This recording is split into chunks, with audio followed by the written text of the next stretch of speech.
오늘 세계 최고 명문 대학으로 손꼽히는 이곳 졸업식에 참석하게 되어 영광입니다. 전 대학 졸업을 하진 않았어요. 사실 대학 졸업식을 보긴 처음입니다. 오늘 저는 여러분께 제 인생의 3가지 이야기를 들려드리고자 합니다. 첫 번째 이야기는 점들을 연결하는 것입니다.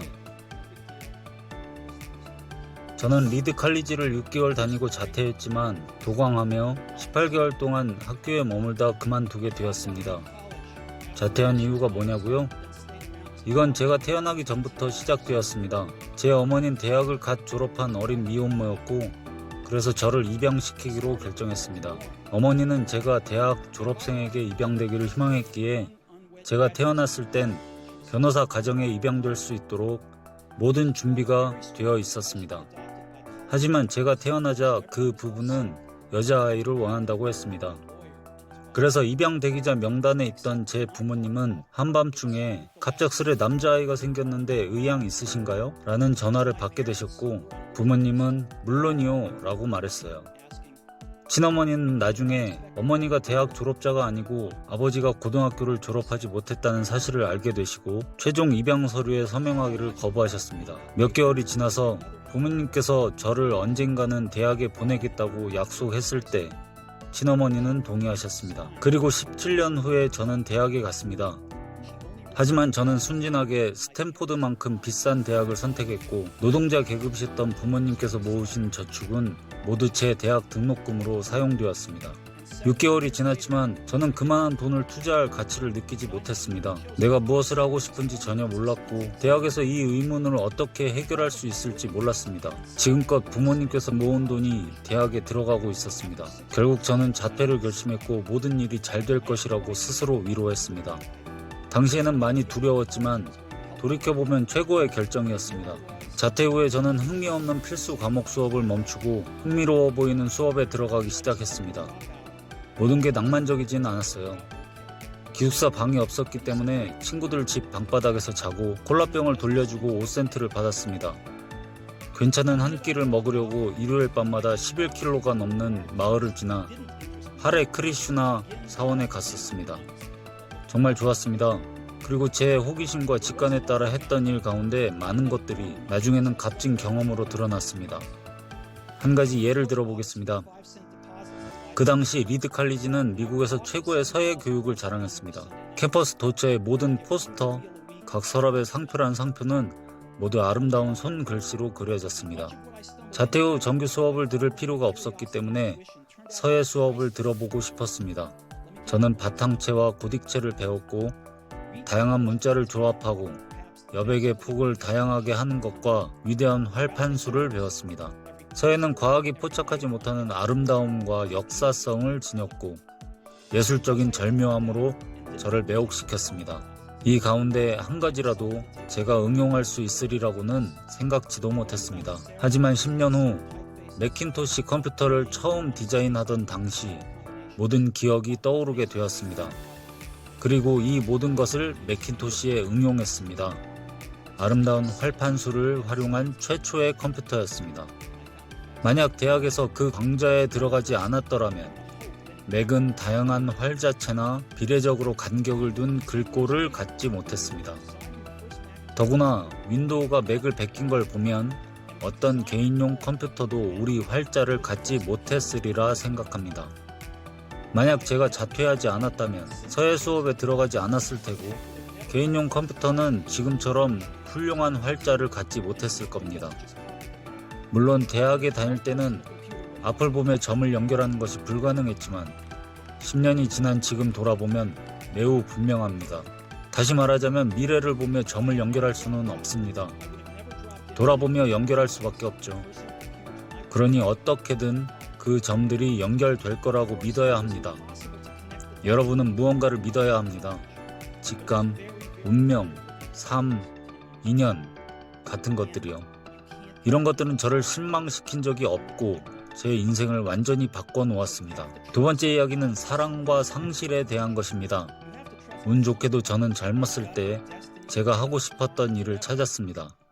워즈와 제가 20살에 부모님 차고에서 애플을 시작해서 열심히 일을 했고, 차고에서 단둘이 시작한 애플은 10년 만에 4,000명이 넘는 직원을 고용한 20억 달러 가치의 회사로 성장했습니다. 최고의 작품인 매킨토시를 1년 일찍 세상에 내놓았을 땐 전 30살이 되었습니다. 그리고 해고되었습니다. 자기가 만든 회사에서 어떻게 해고될 수 있냐고요? 애플이 성장함에 따라 저와 함께 회사를 운영하기 위해 유능해 보이는 사람을 고용했고 1년 정도는 모든 게 잘 됐습니다. 그런데 회사의 비전에 대한 생각이 엇갈리며 결국 사이가 틀어지고 말았습니다. 이사회도 그의 편을 들었습니다. 30살에 저는 쫓겨났습니다. 매우 공개적으로 말이죠. 성인이 된 이후 집중했던 일들이 사라졌습니다. 정말 끔찍했습니다. 몇 달 동안 무엇을 해야 할지 몰랐습니다. 전해져 오던 바톤을 떨어뜨린 것처럼 전 세대의 기업가들을 실망시킨 기분이었습니다. 전 데이비드 패커트와 밤 노이스를 만났고 너무 심하게 망친 것에 대해 사과하고 싶었습니다. 저는 실패작이었고 심지어 실리콘밸리에서 달아날 생각도 했습니다. 하지만 점점 분명해졌던 건 여전히 내가 한 일을 사랑했다는 것입니다. 애플에서의 예기치 못한 사태들은 조금도 저를 바꾸어 놓지 못했습니다. 저는 거절당했지만 여전히 사랑에 빠져 있었습니다. 그래서 저는 다시 시작하기로 결심했습니다. 그때는 몰랐지만 애플에서 해고된 것이 제 인생의 최고의 일이었습니다. 사회적 성공에 대한 무거운 짐은 새로 시작하는 초심자의 가벼움으로 바뀌었습니다. 그 덕에 제 인생에서 가장 창의적인 시기 중 하나로 들어갈 수 있게 되었습니다.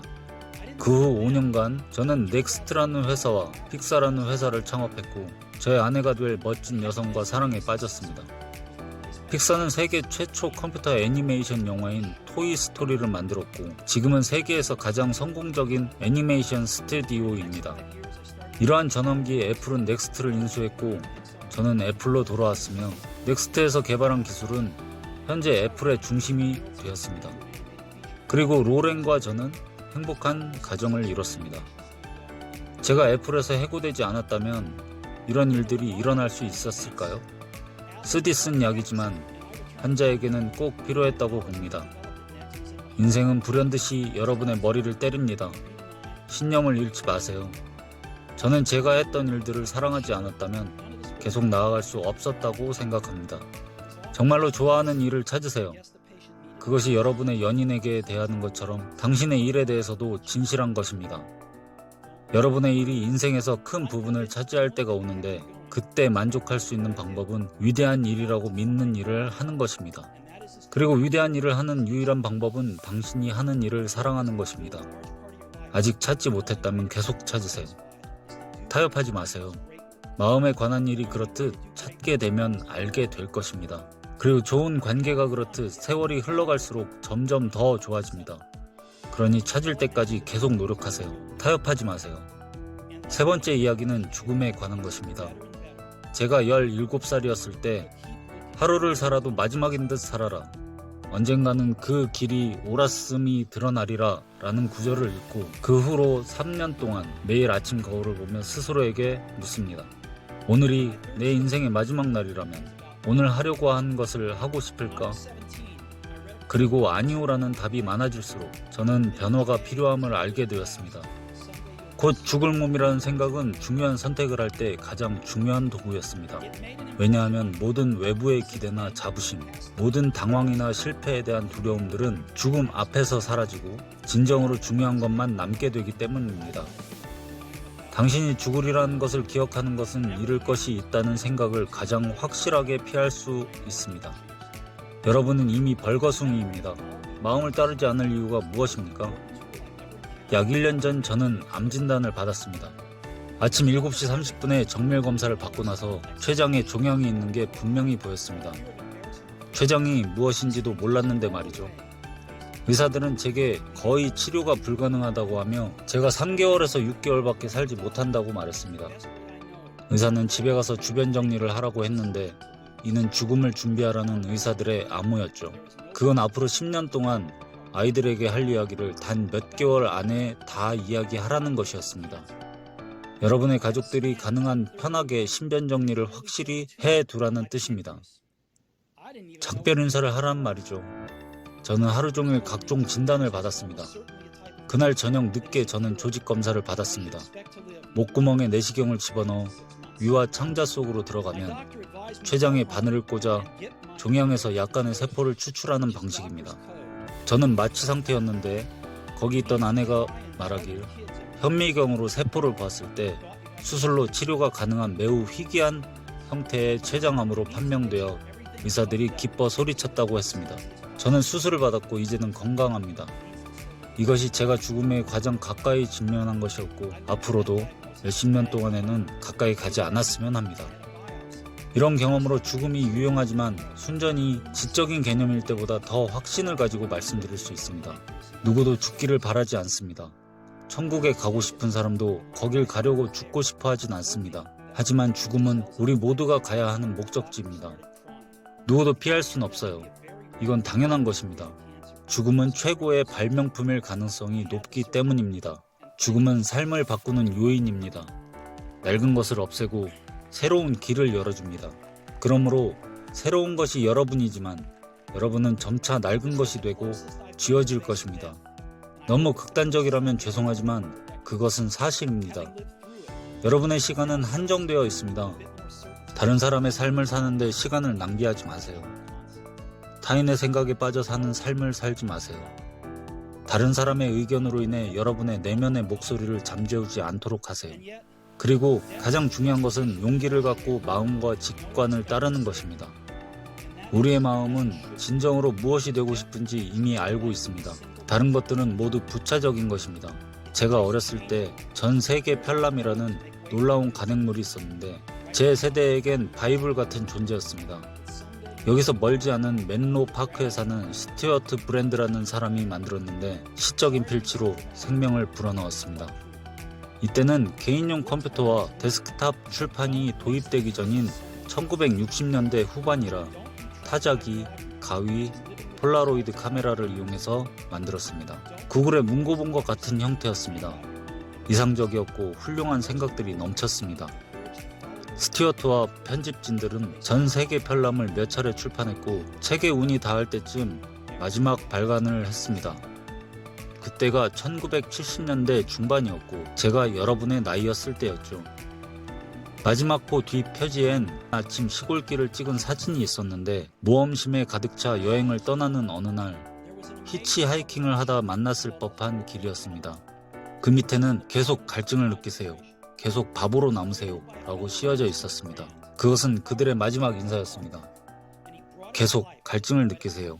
계속 바보로 남으세요. 그리고 저는 항상 제 자신이 그러길 바랐습니다. 이제 새로운 출발을 하는 여러분에게 바랍니다. Stay hungry, stay foolish. 오랜 시간 경청해 주셔서 감사합니다.